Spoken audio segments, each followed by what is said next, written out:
Today's hearing. Like I've said, at the last hearing, the Supreme Court had indicated that it wants to use its Article 142 complete justice powers to quash all the FIRs across the country against protesters in one go from the Supreme Court itself. We welcome that indication. Today, the Supreme Court again asked the Union government through its Solicitor General Tushar Mehta ji to give a list of FIRs that the Supreme Court can quash. The Union government was saying that there are hardened criminals, around 2,800 of them that were identified by the facial recognition technology. We want to proceed against them. The Supreme Court made it very clear that if 2,800 have to be proceeded against, you file a separate FIR and give us a separate list of those FIRs. But against the protesters, whatever FIRs are pending, give that list to us and we'll quash it. They asked it 3 times, but there was no commitment from the Union government side. It is highly, highly condemnable. It shows that the government is wanting to dishonor its commitments on July 25 that it gave to the young of this country.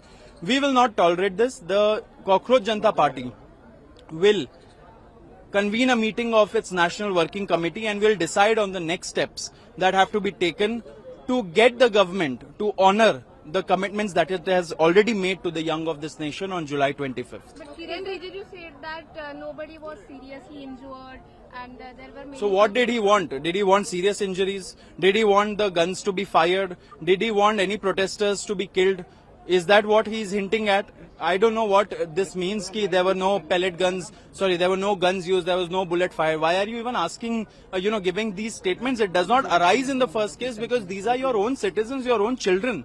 These people are exercising their fundamental right to protest. So how on earth are you even giving a statement that no bullets were fired? वो तो given ही है ना, मतलब इस देश में आप थोड़ी ना बुलेट चला सकते हो. वो तो फिर कल को ये भी बोल देंगे आके कि हम लोगों ने टैंक नहीं चलाया प्रोटेस्टर्स के ऊपर, तो हम लोग क्या ताली बजाएंगे उनके लिए? तो ये सब बचकानी बात है, ये सब चलेगा नहीं. देश के युवा जग चुका है एंड उनको समझना चाहिए कि जो कमिटमेंट आपने दिया है, वो जो जबान दी है, उसको आप ऑनर करिए. You guys conveyed in the common interview that the CJP leadership is not very much convinced with what went down in the hearing today, as the reassurances and assurances given by the central government through Solicitor General Tushar Mehta has a lack of clarity when it comes to demarcating all those FIRs and against whosoever those FIRs have been filed and the persons who have been detained. So what would you ideally want the central government to both convey to you and to submit before the Honorable Court? See, there is a draft which has been prepared by us. The government delegation which which has conversation with us with respect to this. We have given that draft to them. The draft clearly mentions all the assurances that the government had provided to us.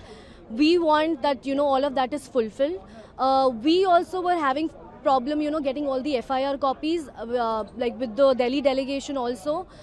They refused to provide us FIR, terming that it's all sensitive.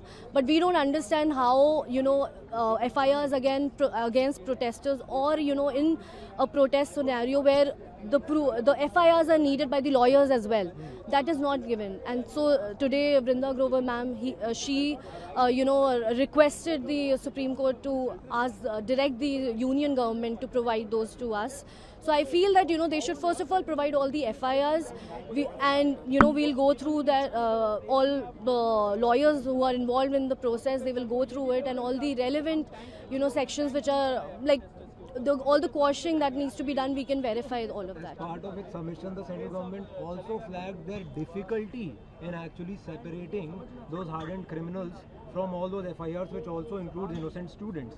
Although they are in agreement and in complete unison with the CJP leadership and the Supreme Court that all FIRs against innocent students shall be quashed. There's no doubt.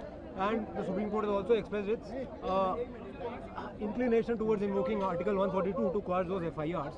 So what do you think does CJP has any suggestions for the central government to actually completely exonerate all those innocent people? See, as we mentioned earlier also, that if police had this record of hardened criminal, why these criminals were out on ground, and if these criminals have a criminal history, if they have not committed the same sort of offense over there, if you have a proof of that, then you go ahead with the FIRs. But if you don't have, you can't say that a person who is convicted and then acquitted and then coming to a protest and acting very like they are very peacefully protesting over there. How can you say that just because they have a history, they should be also tried and But the question also arises as to all those hardened criminals. Some 2,800, the figure has been submitted to the Yeah. Supreme Court.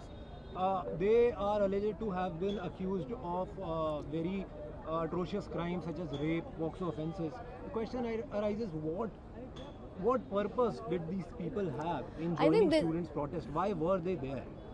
See, sometimes we also have this, all the punishment theories that we have under law as well. We believe in reformation, right? People can change. People, if they are convicted and acquitted, they can come to a protest and because they must be living a normal life after that, right? So that is another scenario. Right now we think that this entire thing is done to just harass the protesters who were there because we don't know who all are included in that list, and if we are not provided that list, we cannot identify and help, and all the protesters who were a part of that, we don't know who what all names are there. So you guys also rightly pointed out that all Yeah. these people deserve to be behind bars. Because exactly, and if they are disruptive people, what were they doing outside? And if you identified them or via facial recognition or whatever, it was your responsibility to just pick them and just take them away from the protest site. So were you waiting for the entire protest to end and then do something of this sort? So that Thank you is so also. much. मेरा एक सवाल है बस।